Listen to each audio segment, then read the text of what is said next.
Hi, I'm Daniel Zengel with PRP Labs here with Dawn Lipscomb, and we're going to be talking about preparing platelet-rich plasma using your own equipment. And this is something that I hear about all the time. Here at PRP Labs, we sell equipment, commercial PRP kits and centrifuges to prepare PRP.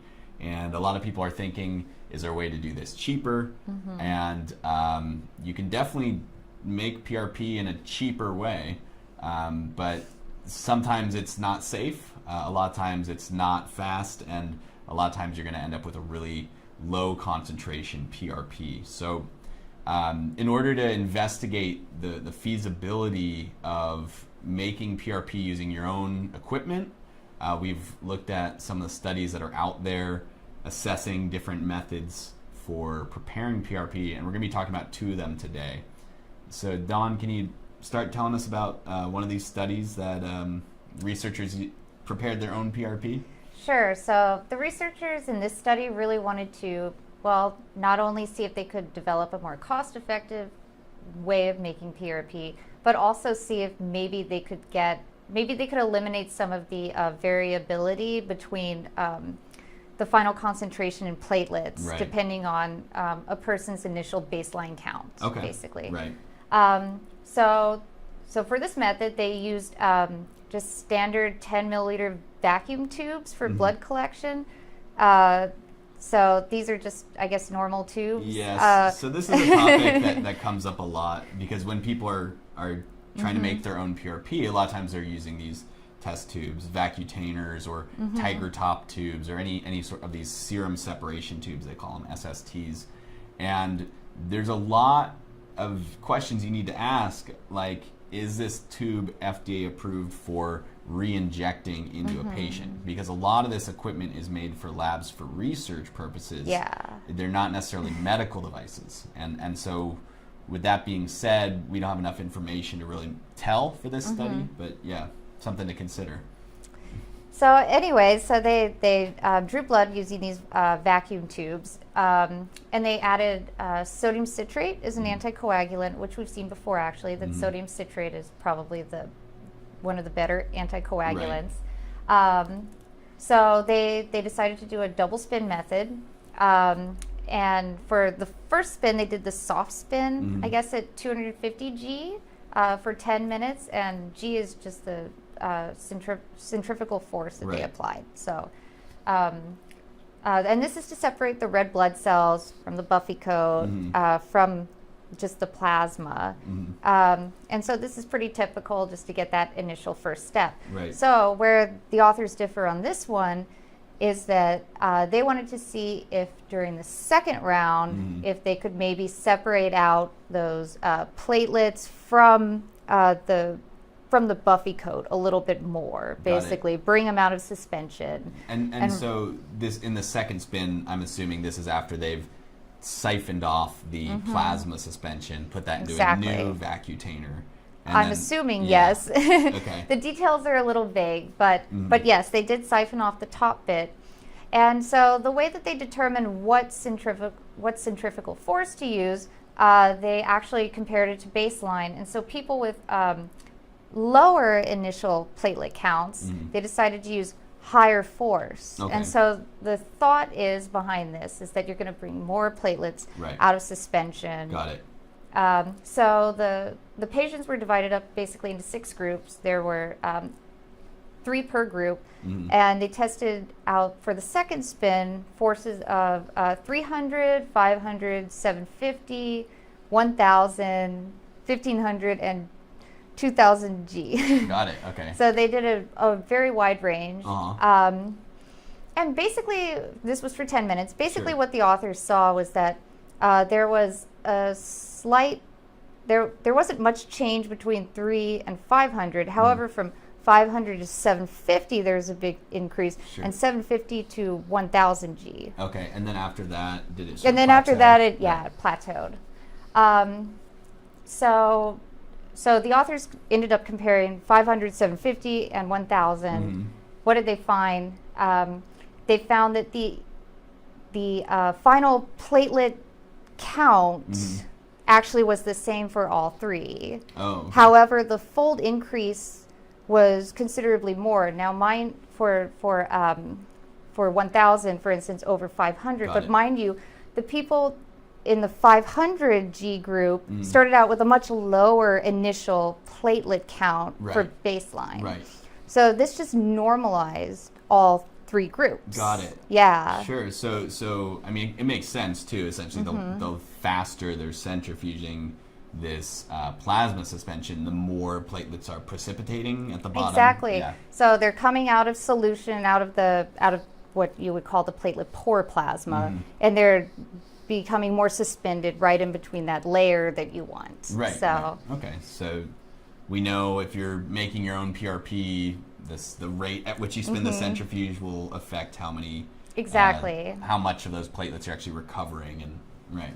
So, however, increasing the time and the rate or the force may also affect the platelet viability. Right. So they didn't do actually any viability tests. That's so what I they was didn't thinking, too. quantify growth factors. Right. They didn't do any further tests. It was just platelet counts. And like we've seen over and over and over, just because a high amount of platelets normally corresponds to a high amount of growth factors, Yeah.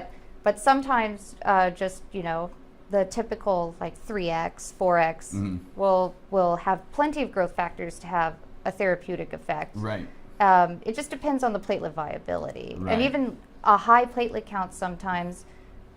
The platelets might have already excreted all their growth factors. Right. They might have fully degranulated from all that force. That mechanical force can activate platelets, cause the expression of growth factors, which we only want that for certain therapeutic applications. Exactly. So they didn't consider that in this study.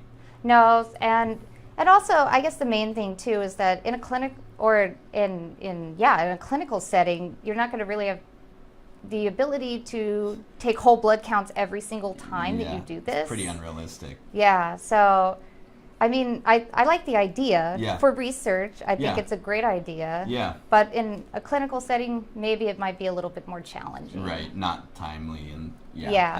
and that's something that we see with a lot of these DIY options. Is it's just not fast. It's not fast enough that it could make sense in a clinical setting where you have your patient walk in for their 12:30 appointment and you need them to be done by 12:55, because you're about to see the next patient. So you probably wouldn't have time to do a platelet count and then figure out the appropriate speed. Exactly.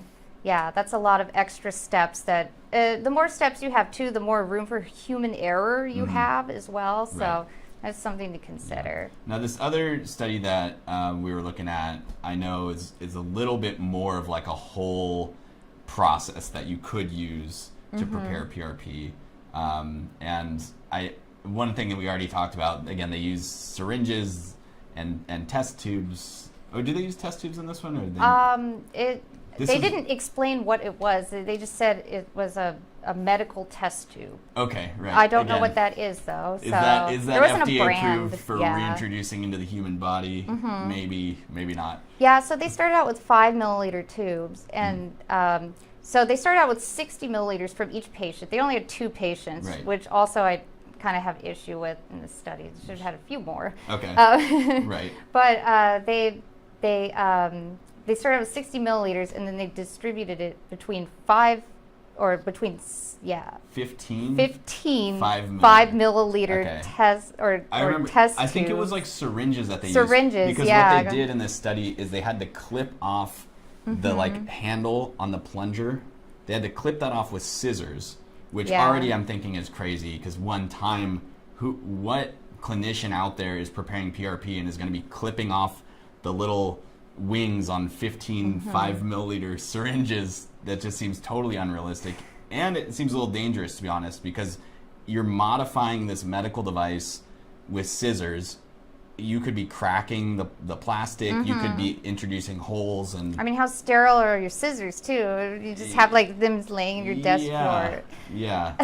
But also, so each the final, let's just go straight to the chase. Yeah. The final PRP result, they Yeah. went from 5 milliliters to 0.65 milliliters. Right. I don't know what you're going to do with that. Yeah, like regrow like 2 hairs. That's on like your a face. couple or a few drops of Yeah, PRP no, maybe? it's yeah, I just don't know what you would do with that. Yeah, so imagining the clinician after they've spent, let's just say an hour or however long it's going to take to prepare your 15 tubes, get 5 milliliters of blood in each one, and then you end up with a few drops of PRP you have to administer from 15 different syringes. Yeah. I mean, the other thing is just like, you are dramatically increasing the likelihood of contamination. Oh yeah, Because you're just so many different transfers from syringe to back into the body it just does not seem very safe compared to these commercial PRP kits where you're literally doing 1 or 2 blood transfers before the injection.